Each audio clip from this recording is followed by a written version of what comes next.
Alright, magandang araw mga bro. Welcome sa ating YouTube channel. This is Deo Loco. For today's video ay ayan, papunta tayo ng Bacoor. Pabalik na kami. At galing kami ng Carmona, Cavite sa CRT, Carmona Racing Circuit, dahil nagkaroon kami ng sports fest ng company namin. At doon ginanap kasi sister company rin namin yung CRT. Ayan, sa mga hindi nakakaalam, ayan, sa pinagtatrabahoan kong kumpanya ay sister company namin ang Carmona Racing Circuit. Ayan, natapos na yung sport fest namin, kaya ito. So yun mga bro, ayan, nakapaggala na naman tong Raider na to kasi naka-register na. Ayun, shoutout dyan sa mga naka Raider 150 carb. Hanggang ngayon solid pa rin, meron pa rin carb type. Alam nyo naman na pag carb Raider 150 carb, talagang lumang modelo na. Ayan, pero hanggang ngayon ayan, mabenta pa rin sa masa, mabenta pa rin, kaya dumarami yung Raider 150. At sa pagdami nga ng Raider 150 carb na binibili, hinuhulugan, sa pagdami ng may mga naka-Raider simula 2006, tama ba? 2006 model hanggang ngayon 2024 na, pero patuloy pa rin nagre-release ng Raider 150 na carb. So at yung mga Raider 150 carb ay talagang hindi na luluma. Trip pa rin ng mga tao. Medyo traffic. So ang nangyayari, madami rin yung nasa market na second hand. Madaming nagbebenta rin ng Raider 150 carb na second hand. Sa pagdami ng nagbebenta, mas talagang nagmumura yung yung bentahan. Mababa yung bentahan na.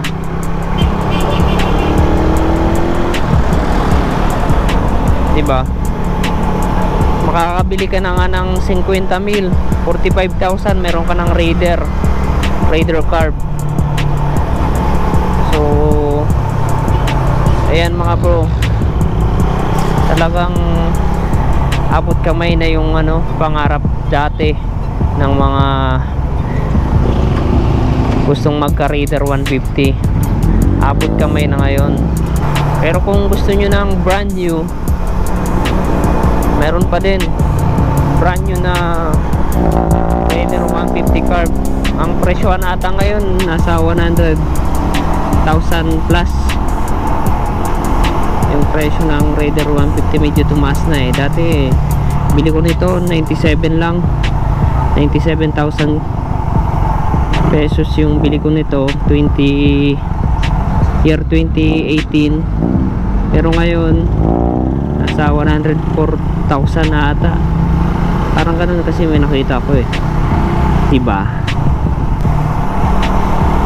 Inayos ko pala yung nito, mga brake light. Kung napanood nyo sa pagka-rehistro ko ng motor, inayos ko muna bago i-rehistro kasi akala ko i-check ng LTO yung motor or i-inspect. Hindi naman pala, wala nang inspection na nangyayari. Kaya ang bilis na nating maparehistro ito kahit may mga accessories. Tulad nga nito, naka full shifter ako na kung tutusin bawal. So hindi na in-inspect ng LTO. Kaya kung mga kayo mga bro, naka tie look, tie concept, makakaparehistro pa rin kayo. Yun nga lang, kapag sa checkpoint, lalong na LTO yung mag-checkpoint sa'yo, huli ka pa rin. Pero makaparehistro ka lang, wala na. Kahit may problema yung motor mo, mapaparehistro mo eh. Iwan ko lang sa iba, sa ibang lugar. Sa inyo ba mga bro, kung ano yung sistema ng pagparehistro nyo? Ine-inspect pa ba or hindi na? So comment mo nga dyan sa ano, comment nyo dyan sa baba. Meron pa rin makukulit na nagsasabing huwag na kayo bumili ng Raider 150, ang nakasagas yan, lumalaman ng gasolina yan, lagi nakatampay yan sa gasoline station. So marami pa rin nagsasabi. Alam nyo mga bro, depende na lang yun sa paggamit. Kasi sinubukan ko yun, kung napanood nyo, hanapin nyo dyan sa YouTube channel ko yung video na sinubukan ko itong Raider 150 na to, na takbong pogi lang yung pagpatakbo. Eh matipid naman eh. Siguro sabi nga ng iba, may konting katipiran pagdating sa Raider FI. Medyo mas matipid yung FI, pero kaunti lang.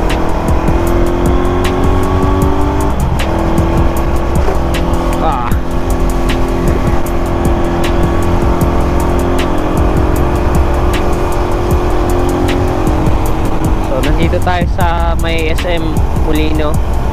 Ito yung tinaguriang Great Wall of Bacoor o Molino.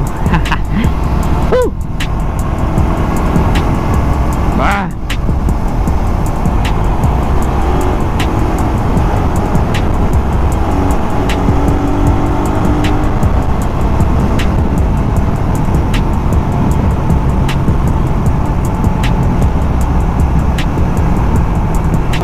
Ride tayo mga bro,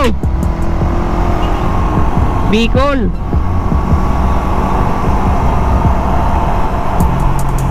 Long ride tayo, yung mga naka Raider 150 curve dyan.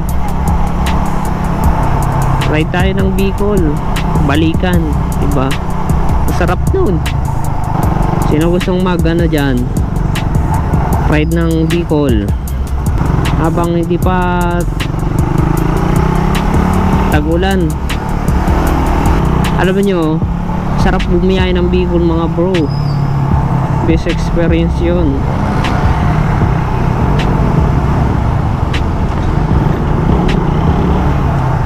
Kaya ako pag umuwi sa probinsya, lagi na lang ako nagmumotor kasi sarili mo yung oras, na-enjoy mo. Medyo may kunting pagod lang kasi nakamotor tayo, tapos lalo na naka Raider 150. Medyo hindi komportable yung upo, pero enjoy pa rin. Alam nyo ba na nakapagbiyahe na ako ng simula dito sa Cavite hanggang Bicol, tuloy-tuloy yung ulan. Yeah, sobrang traffic. Kaya pag dito ka sa Luzon, Calabarzon, Manila, the best pa rin talaga yung naka automatic na motor. Kasi sobrang pagod pag ganito yung motor mo. Kaya yung mga Raider 150, yung may mga declutch, sinasap nila sa automatic. Kahit na yun yung gusto nilang motor. Tulad nito, Raider 150 carb or FY. Tulad nito, naalay na ng kamay ko. Shoutout nga pala kay Bernie Lopez, ayan, na taga Silang, Cavite. Shoutout sa iyo bro, ride safe always.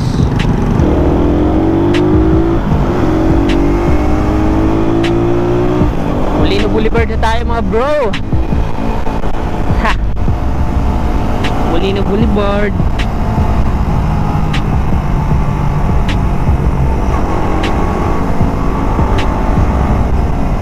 Ay, ang ganda ng sunlight. Ay, sunlight. Ang ganda ng sunset mga bro. Pulang-pula yung araw. Ang ganda ng araw oh. Nice one. Ganda ng view.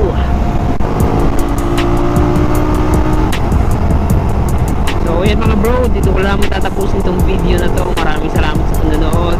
At kung nagustuhan nyo, paki-like naman tong video na to, share, at kung hindi ka pa nakaka-subscribe, sige na, mag-subscribe ka na. Walang mawawala sa iyo mga